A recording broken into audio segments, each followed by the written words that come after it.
Hi all, welcome back. Resonance structure of acetate ion देखते हैं। तो एसीटेट आयन हमको मिलता है एसिटिक एसिड से, जिसको हम इथानोइक एसिड भी बोलते हैं। एसिटिक एसिड को जब आप सॉल्वेंट में डालते हैं तो ये H पॉजिटिव रिलीज करता है and it's a weak acid, ये याद रखिएगा। तो बहुत कम H पॉजिटिव ये रिलीज करता है और आपको यहाँ से मिलता है एसीटेट आयन। एसिटेट आयन को थोड़ा और क्लियर कर लेते हैं। ये है आपका एसिटिक एसिड, करेक्ट। अब इस ऑक्सीजन पे फोकस करिएगा। इसके ये 6 वैलेंस इलेक्ट्रॉन है और ये हाइड्रोजन का इलेक्ट्रॉन है।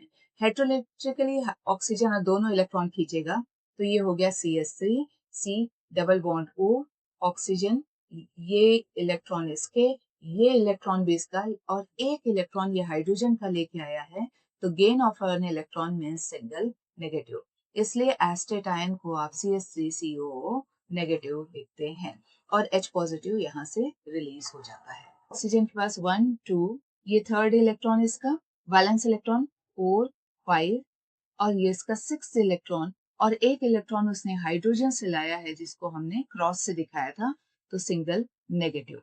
अब इस ऑक्सीजन पे बात करें तो 1 2 3 4 5 एंड 6। अब रेजोनेटिंग स्ट्रक्चर की बात करते हैं। रेजोनेटिंग स्ट्रक्चर में आपका लोन पेयर बॉन्ड पेयर में चेंज होता है और बॉन्ड पेयर लोन पेयर में चेंज होता है। तो ये ऑक्सीजन अपने इलेक्ट्रॉन यहाँ डालेगा और उसी समय कार्बन की वैलेंसी बढ़ेगी और पाई इलेक्ट्रॉन ऑक्सीजन अपने तरफ खींचेगा।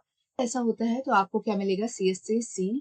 अब ये जो पाई इलेक्ट्रॉन था वो आपको कुछ यहाँ पे दिख रहा है और इस ऑक्सीजन के लोन पेयर 1 एंड 2 आपको यहाँ पे दिखेंगे और ये जो ऑक्सीजन है इसने अपना दोनों इलेक्ट्रॉन यहाँ पे बॉन्ड बनाने में लगा दिया है। अब इसी स्ट्रक्चर को हम आगे देखते हैं।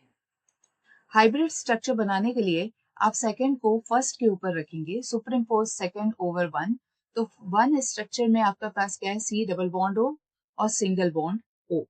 अब जो सेकंड स्ट्रक्चर है वो आपका क्या है, CH3C और यहाँ पे क्या है बेटा, सिंगल बॉन्ड O नेगेटिव और यहाँ पे क्या है, डबल बॉन्ड O यहाँ पे है और फर्स्ट स्ट्रक्चर में नेगेटिव यहाँ है। अब आप यहाँ ध्यान से देखो कि ये जो पाई इलेक्ट्रॉन है वो क्या हो रहा है, डीलोकलाइज हो रहा है, यानी यहाँ से यहाँ घूम रहा है। ये होगा इसका हाइब्रिड स्ट्रक्चर, ये होगा इसका हाइब्रिड स्ट्रक्चर।